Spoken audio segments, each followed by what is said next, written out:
Good evening, side quest stitchers. This is Natalie, your crafty, cozy, crafty historian.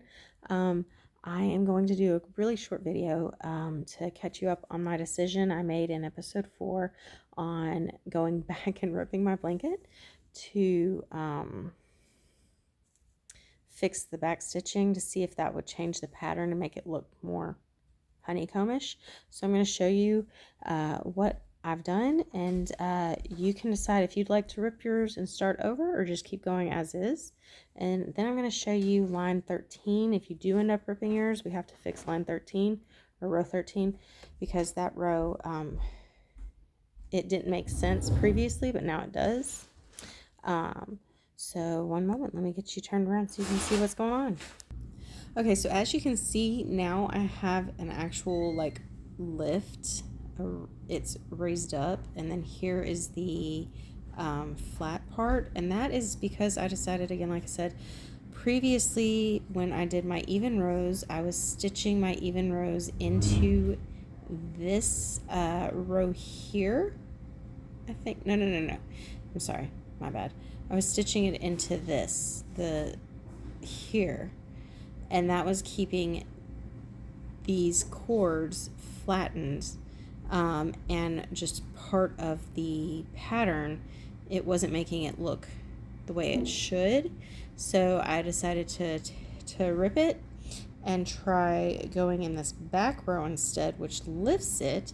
And if you remember from episode 4, here it was always puckered and looked like you know,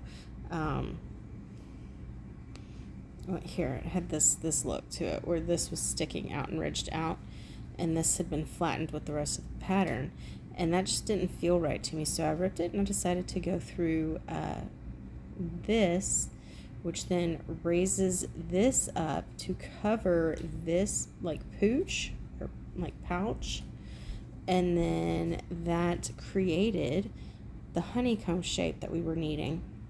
I also realized that the cording, when you're going in to the front posting, the cord itself is the front post. You're not supposed to be, I was trying to go through actual like posts.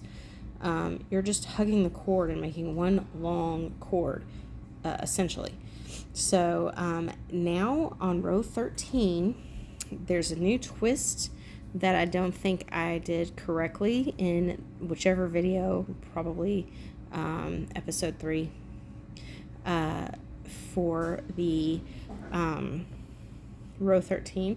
So if you're wanting to make it look right, and you don't mind ripping it and fixing it, and again, that's just part of the process of crochet, especially when it's a new pattern, especially when, as one of my subscribers has said, it's a very hard pattern, and she's my aunt and she has been crocheting for years and she's really good at it. So for her to say this is a hard pattern, and the pattern itself said it was intermediate, beginner intermediate, and me being a intermediate-ish beginner, I figured I could handle it, and that's why there's so much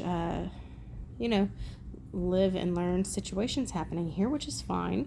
And I'm just thankful, and grateful for patience in that area. So this says on row 13, we're doing our cross cords, and so we skip 2 cords here, and we're going to treble crochet front post into that 3rd cord. So you should have 4 cords. You're going to treble crochet into that 3rd cord, and then you're going to treble crochet into the 4th cord, and then you're going to backtrack.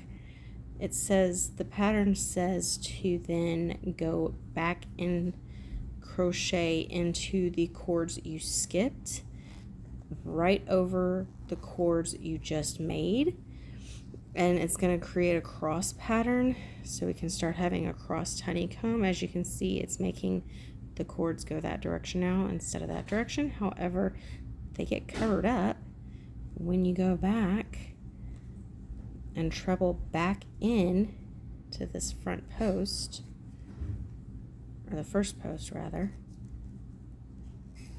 and but I will show you what it looks like after I manage to get my hook through here.